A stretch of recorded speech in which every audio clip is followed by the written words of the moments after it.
Media, सच एक मुद्दा है।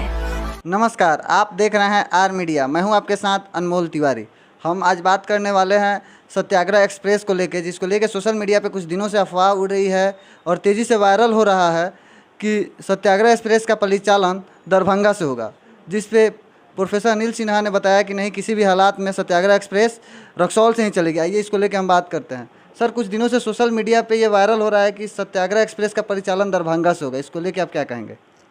ऐसा है कि एक रेलवे विभाग ने एक लेटर निकाला जिसमें उसके विस्तार की फिजिबिलिटी जानने के लिए और गति सीमा जानने के लिए उसने उस लेटर को निकाला। लेकिन जैसे ही ये ध्यान में आया कि इसका विस्तार कहीं दूसरे स्टेशन से किया जा सकता है, मैं मीडिया का आभारी हूँ कि मीडिया ने इस विषय को उछालने का काम किया। और जैसे ही मालूम हुआ वैसे ही हम लोग इस पर सचेत हुए और ADRM मोहम्मद जाफ़र आलम साहब आए थे, उनसे मेरी बातचीत हुई। इन्होंने कहा कि इस तरह की कहीं कोई बात तो नहीं है।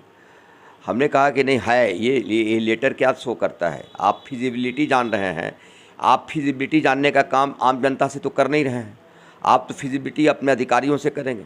तो अधिकारी थोड़ी कहेंगे कि इस ट्रेन को नहीं बढ़ाया जा सकता है। इसीलिए ये आप जान लीजिए कि किसी भी कीमत पर सत्याग्रह एक्सप्रेस का विस्तार नहीं होना चाहिए। इसलिए कि मुझे याद है कि तत्कालीन स्थानीय सांसद स्वर्गीय डॉक्टर मदन प्रसाद जायसवाल ने चौरी चौरा एक्सप्रेस का एक्सटेंशन गोरखपुर से बढ़ा करके रक्सौल कर दिया था और योगी आदित्यनाथ ने उसका इतना विरोध किया कि उस निर्णय को वापस लेना पड़ा और वह निर्णय वापस हुआ। इसलिए मैंने उनको याद दिलाया कि यह रक्सौल ऐसे ही महत्वपूर्ण स्थल है और यहाँ से एकमात्र ट्रेन दिल्ली को जाती है और जो यहाँ से खुलती है। इसलिए रिजर्वेशन बोगी के अलावा उसमें जनरल बोगी भी अधिक हैं, जिसमें आम लोग सफ़र करने का काम करते हैं। इसलिए इसका किसी भी कीमत पर विस्तार होने की बात ही नहीं सोची जा सकती है। फिर उसी दिन डॉक्टर संजय जायसवाल हमारे भारतीय जनता पार्टी के अध्यक्ष भी हैं और स्थानीय सांसद भी हैं, उनका आगमन हुआ। मैंने उनको सारी बातें बताई, वो भी इन सारी बातों से अनभिज्ञ थे, इसलिए कि उस लेटर को उन्होंने भी नहीं देखा था। और जब उन्होंने ADRM से पूछा तो ADRM साफ इनकार कर गए कि इस तरह का कहीं कोई लेटर है। फिर मैंने जब उनको लेटर दिखाया तो वह बोले कि ऐसा हो ही नहीं सकता है। मैं तो प्रयास कर रहा हूं कि रक्सौल से एक सुपर फास्ट ट्रेन खुले और ये जो सत्याग्रह है इसका कैसे विस्तार कर दिया जाएगा? ये तो एकमात्र ट्रेन है जो यहाँ से खुलती है।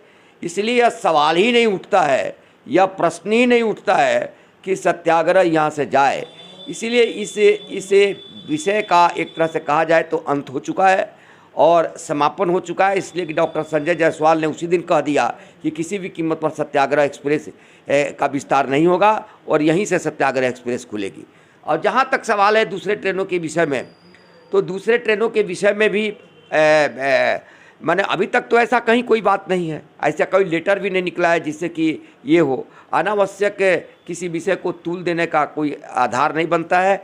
इसलिए मैं चाहूँगा कि अब इस विषय का पटाक्षेप होना चाहिए। सर, ये इंटरसिटी एक्सप्रेस है जो सर कई महीनों से बंद पड़ा हुआ है, इसका परिचालन कब तक हो सकता है?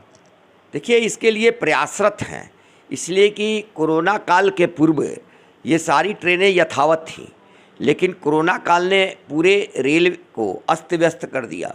इस कारण से ये इंटरसिटी एक्सप्रेस बंद हो गई और एक इंटरसिटी एक्सप्रेस जो यहाँ से खुल करके पाटलिपुत्र तक जाती है सीतामढ़ी होते हुए, उसके भी टाइमिंग कुछ चेंज हुए हैं, जिसके कारण आम जनता पर निश्चित रूप से आम जनता दुखित है। दो प्रकार से दुखित है। एक तो विद्यार्थी जो विश्वविद्यालय जाते हैं वो 12 बजे पहुंचेंगे तो उनका विश्वविद्यालय का काम नहीं होगा। दूसरा, जो उस ट्रेन में सबसे बड़ी कमी क्या है कि उस ट्रेन में किसी भी प्रकार का कोई शौचालय नहीं है।